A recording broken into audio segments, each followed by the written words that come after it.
having 587 cycles, it will be 1,180 cycles. Okay? The success rate for fresh trying as you go was 19%. So 19% out of the 1183 cycles of treatment is 230 babies or live births. So if we now look at live births per patient, forget per cycle, okay, we'll talk about it. Okay? Per cycle of treatment, you have 48% live births in this population compared to the 36% we talked about first. So this notion that you would improve even for patients, because you're never comparing like with like.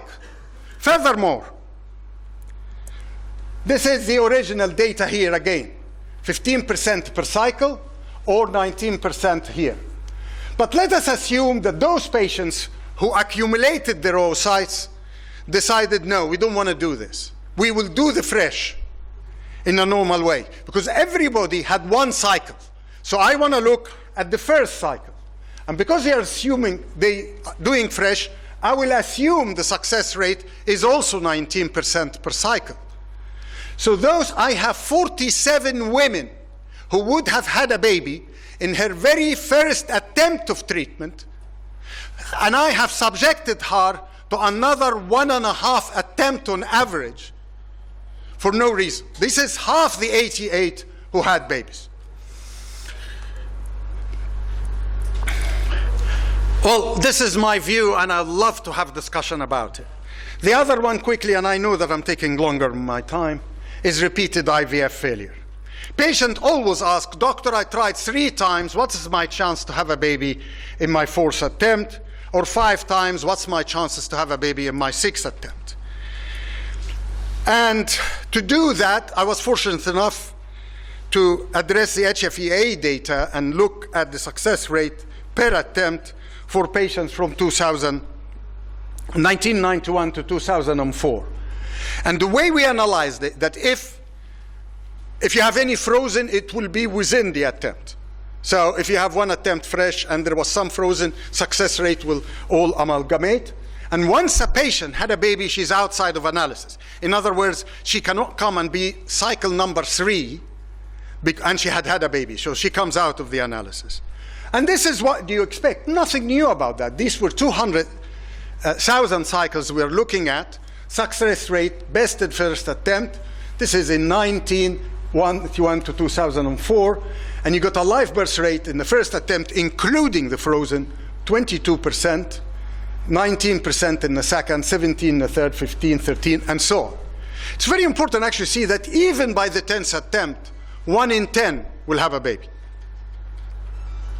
Okay? Obviously, as you go like this, and only out of 200,000, 51 patients were in here. Now, one of the things that happen, you get older. If you carry on trying, okay, and don't get pregnant, you get older. So that is part of the reason, and therefore you collect less egg because your ovarian reserve goes down as well. Okay, so I wanted to look at cumulative pregnancy rate, and I'm not looking here at the fresh and the frozen. I'm looking at cycle 1, cycle 2, cycle 3. So if you have a health economist looking at the data and saying, I have got 100 patients, how long it takes me to get rid of them? Or how many of them will have a baby by how many attempts they try? Okay? Now, there is an assumption which is not necessarily correct, which is that I am assuming that your success rate per attempt is not going to, for those who give up treatment, because some people will drop after 1 attempt, some will drop after 2 or 3.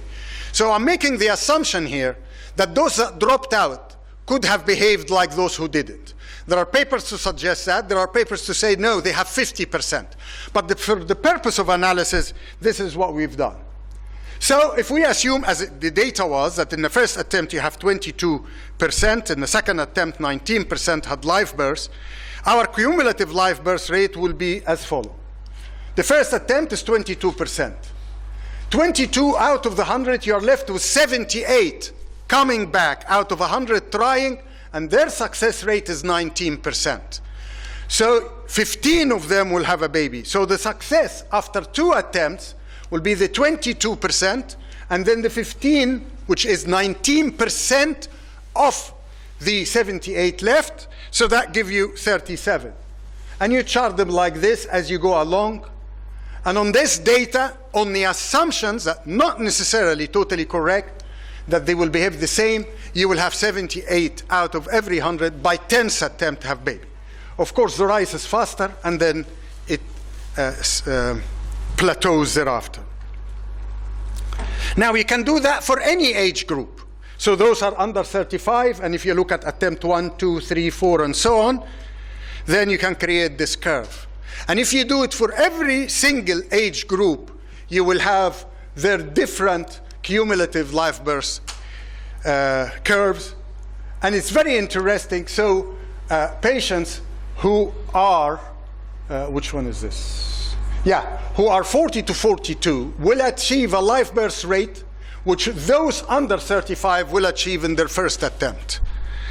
And those between 38 and 39 will achieve by their second attempt the same rate you achieve first attempt if you are under 35.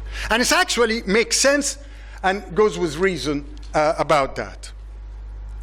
This is the same that I'm doing on our own data with AMH, looking at the success of those who carried on trying.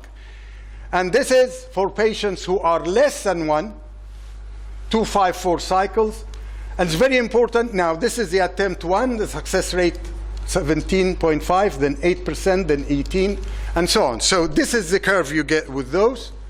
This is for 1 to 3, 3 to 5, 5 to 10, 10 to 15, and more than 15. And if you make again these curves and look at them, of course in this one, I mean it plateaued in this data here, but it's much lower.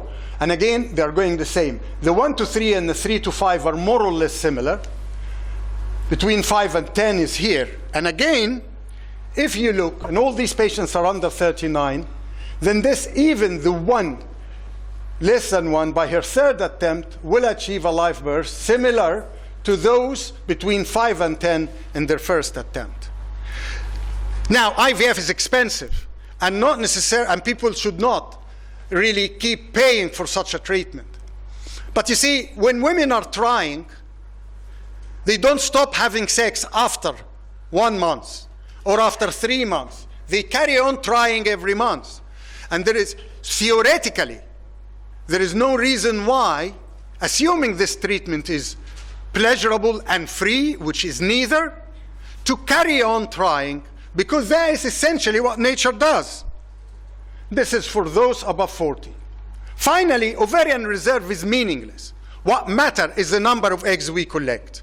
So in the following 2 slides, I'm going to take you with patients labeled by the number of eggs that they collected in the very first attempt of their treatment. So if you collected first egg in 1 egg, then you are in a group of 1 egg. If you collected 4 to 6 eggs, you are in a group of 4 to 6, even if second attempt you produce 3 or 7. And when you look at those, and here is different age groups and number of eggs. Okay? So number of eggs here, for all age groups, and only the number of eggs. Here is the curve for 1 egg, 2, 3, 4 to 6, 7 to 10, and so on. Again, for those who had 4 to 6 eggs, they will achieve a live birth rate equivalent to those with more than 15 eggs, but by their 5th attempt compared to the second attempt in that group. And those with 7 to 10 will achieve it by the 3rd attempt. This is very important in the context of looking at treatment. And if you're going to bank eggs or bank this and that and so on, why don't you provide, because it's the same, it's a repeated treatment. So if there is anybody too difficult to treat, definitely some are difficult to treat. Some perhaps we ought not to treat. However, in my view, women should not be excluded from IVF treatment on the basis of repeated failure or reduced ovarian reserve. The best test of ovarian reserve really is how patients respond to the medications and to the induction protocol. Should we tell them all to get egg donation? Well, it's difficult here in this country, but it is this graph that tells the patient what to do. Yes, my success rate will look awful, but if the patient doesn't want to go on that straight line that you get with egg donation, it is her choice and should not be advised otherwise. I have a very good consultant I know who was a patient who's 42 or whatever, or 41, who has an AMH of 5 or 4. He tell her proudly that her chances to have a baby are as good as the table we are sitting on. And this is, otherwise you do egg donation. And if you say that to the patient, then there is no option for her egg donation. But if you show her the reality, the grim reality, as it is, and then allow them to make the choice, I think this is our duty. People ask us, because we treat a lot of patients of that, what your kind of magical formula, and I'm telling you there is none. Our only thing that we as a clinic accept a lower pregnancy rate, accept that as part of the course, and we try to teach our patients to also accept the reality in relation to their biology. If you want to achieve a high rate, treat younger patients, ideal levels of hormones, less number of failed attempts, and perhaps recommend IVF for those who would otherwise conceive with a similar approaches. Otherwise, you can be stupid and decide to take all the patients in the way they come to you, help those who have a chance to be helped. Do your very best for each individual patient and let the statistics fall where they may be. We have this fertility calculator on our website, which takes all our pregnancies throughout from 2005 till now, and patients can interact with it based on their age, their FSH, AMH, and other aspects in that. So I am thanking you very much. I'm thanking this Egyptian IVF Center, and especially Dr. Raga for inviting me and insisting to get me, and thank you very much indeed. Thank you, Dr. Hossam. This is a nice presentation, and I'm sure that the floor is open for a very long discussion.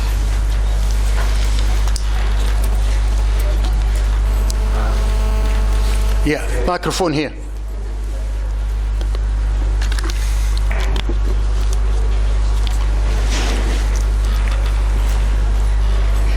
Basically, I agree with all you said. It's just a mathematical model. I'm not some statistic, I'm an embryologist, so I think that when you calculate the cumulative live birth rate, if a patient would do 2.5 cycles as compared to accumulation, you didn't take into account those that could get pregnant and did not come back. But this is a statistical calculation. Basically, they have the same implantation rate, so you should reach to the same results. But the point is that a woman is not a car, and it is not sure that she's going to come back 5 times.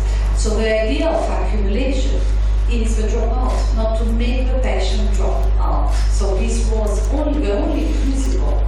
And I have to say that in our practice, when you plan to the woman to do 2 stimulation together, same price, the drops will be double, but in Italy the drops are for free. You have 0 dropout. So these things per patient an improvement in very poor responder that may have a very high risk of dropout because they may not have a transfer, they may not have an embryo, and it's such a deception that she may not come back. It is only a philosophical problem. No, it could be the same. I think you've answered a very important point. If the 2 attempts are for the same price of 1 IVF. You see, or obviously if you want to do a PGS, then you need to accumulate for that, because when you want to do PGS, you want to have a higher number of embryos to make a choice out of them, so I will accept that. But what really happens in reality, at least where I work, that the patient, for repeated attempts to accumulate, they will pay around 85% of the cost of an IVF cycle, including the medications. So you have a package of 3 cycles to collect eggs. You, or the clinic, I'm sorry, is banking 3 cycles directly for a similar or even lower pregnancy rate. And let's agree that it is similar. There is people who will fall, yes, but you see, there is education to patients. It's incumbent on us. I understand. What you're really classically saying, and you are saying doing it for the same price, but the majority of people don't do it for the same price. Furthermore, these would never appear in any league table, because these are either oocyte frozen or frozen embryo transfer. So those patients are outside any headline results. And essentially the clinic outside Italy will make more money in that treatment for not achieving any higher and perhaps lower. Yeah, the cost would have been there to decide if each baby has the same cost. But I have a third option, and it's what we are doing now. This is our publication on fertility and sterility. The luteal phase stimulation. There is not a single way, of course, of follicle recruitment, but there is more than one in women. And so we have started a very good responder to luteal phase stimulation with very good results. And the trend is that we get more oocytes because the luteal phase may be better than the follicular phase. And it is very interesting from the biological and physiological point of view. Just to understand your question, are you saying that in a lot of patients, because of the high stimulation, if you transfer after the attempt? We do a very poor responder, we do a stimulation starting on day 2, and is triggering, stop for 5 days, and we start again the stimulation on day 20 of the cycle to get the luteal phase follicular wave. Yeah. The same that we do for cancer patients, the random start stimulation. Yeah. And the Shanghai protocol, not with clomid, because that was with clomid, but with FSH.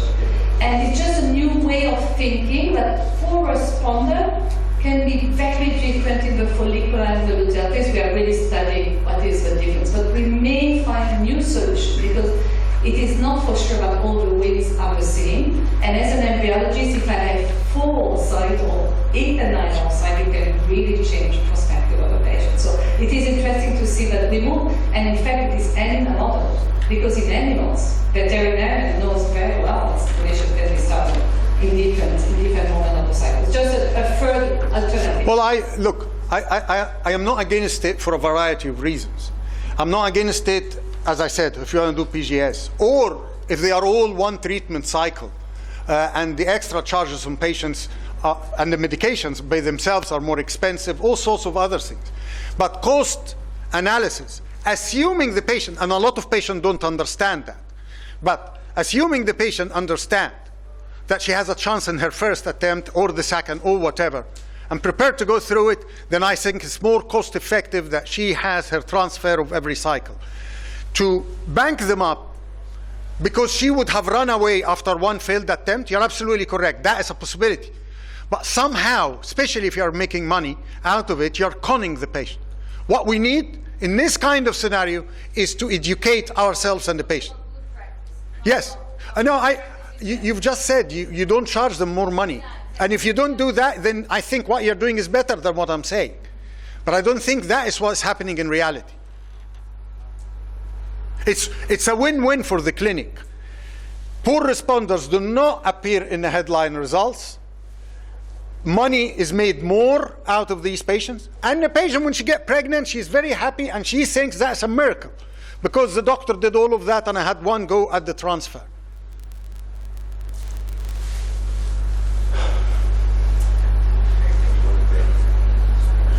Yeah. Okay. One last question.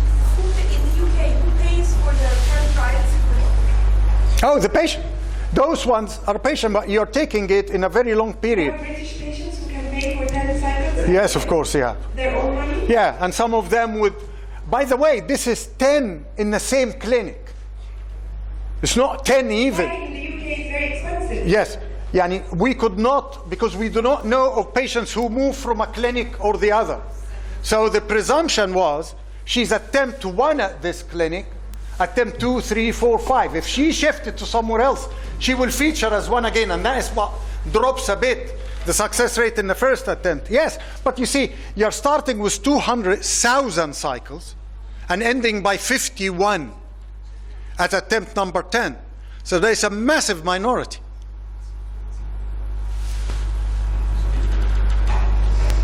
And what are the percentage of going to the open Donation. donation? Oh, a very high percentage. A lot of women, after two or three failed attempts, especially if they're old, especially if they're older, they will go for egg donation. My counseling in the first consultation for any woman, even 40 or above. I know that you are one of the largest egg donation centers all over the world, by the way.